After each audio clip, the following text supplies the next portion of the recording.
Emily here, and if you're planning to sell in the next 3 to 6 months, there are some mistakes you want to avoid.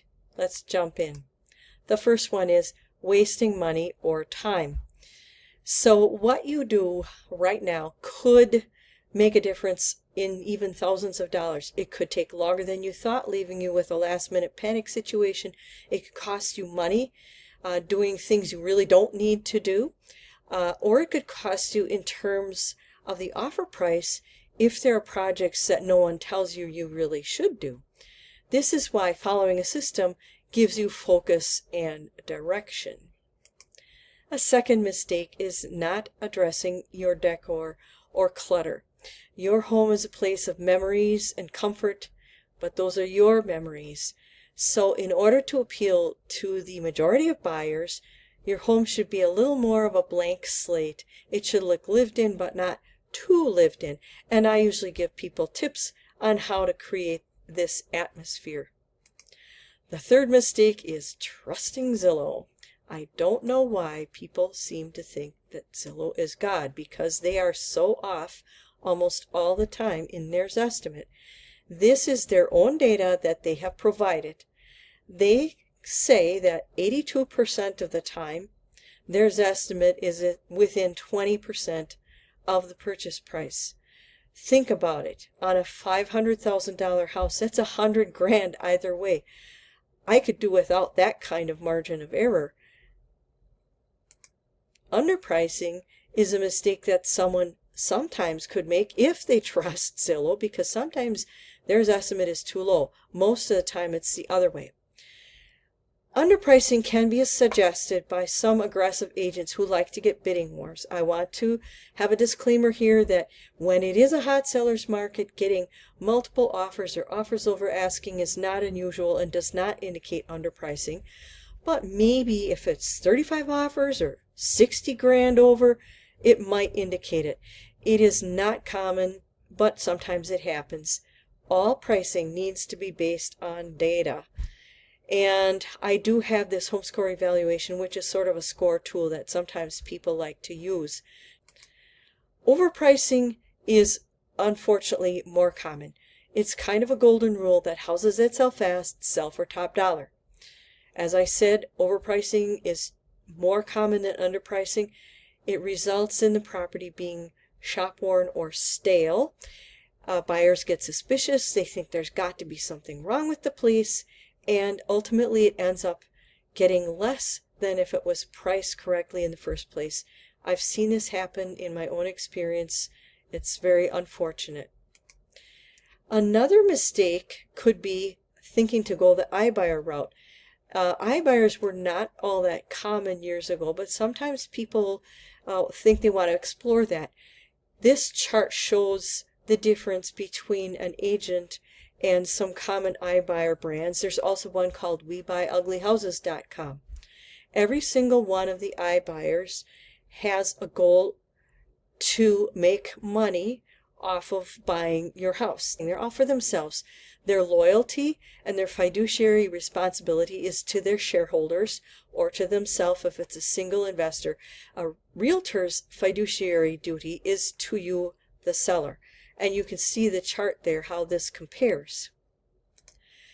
Kind of following on from the iBuyers, a seventh mistake is planning to sell as is. I want to make sure you understand that selling as is not a mistake if your only goal is to get rid of the property fast without having to do much and you're willing to accept an as-is price.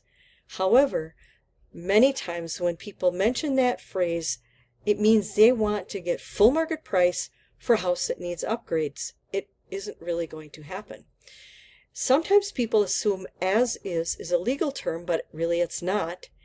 And when they advertise as is, they have the idea that buyers are not going to be triggered by the phrase, but they will be. Some buyers will actually look at it and they'll want an inspection, but they won't give you the right to cure because they want to walk away fast and easily if they don't like it. Other buyers will just say, I'm not going to even look at this house because the word as is scares them. There are alternatives to advertising as is that I can tell you about. Not hiding evidence of pets is the eighth mistake.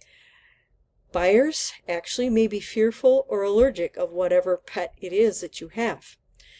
There is a perception that people have of damage to the property. Think about it. In Wisconsin, landlords usually don't let tenants have pets because of that perception. It's ironic that most people do have pets themselves, but they don't want to see evidence of your pets. Go figure. And finally, the animals might escape. This really did happen to me, and it's not fun trying to chase something that was not put in a crate that ran out, and now you are chasing the pet and not looking at the house. Not addressing odors kind of follows along with the pets. Quite often people will be able to smell whatever kind of pet you have. Strong perfumes or plug-ins, smoke, any cooking odors, and anything that buyers say is musty or old. People don't like that. They object to it. They say they don't like it. And I do have a secret weapon that can alleviate the odor situation.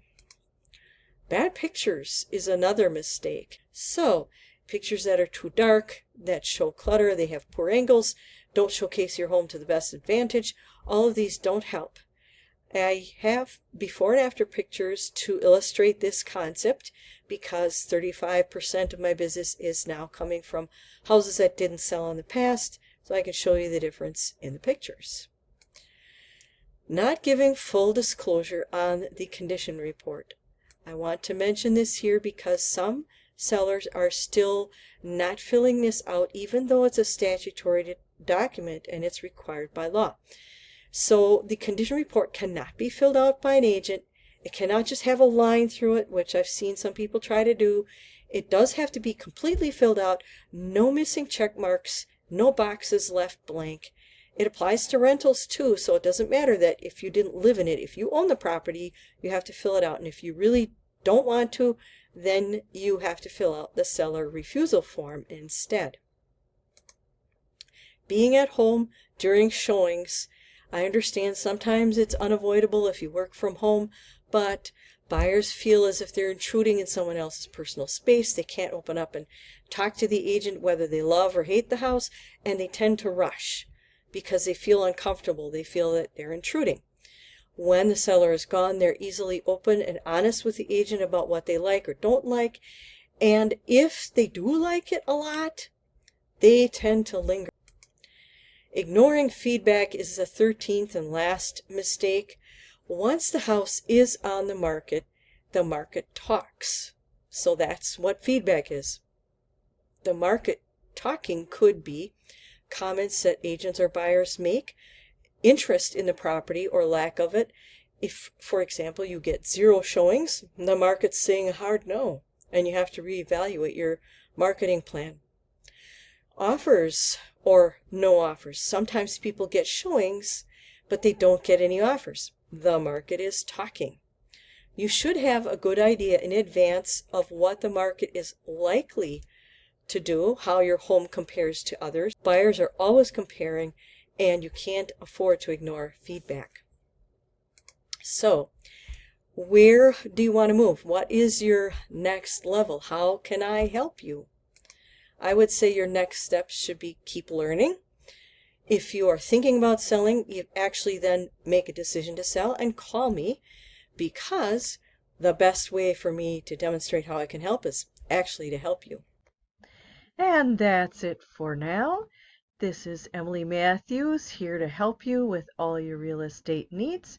Don't forget to subscribe. It's the little icon with my head on it. Have a wonderful day.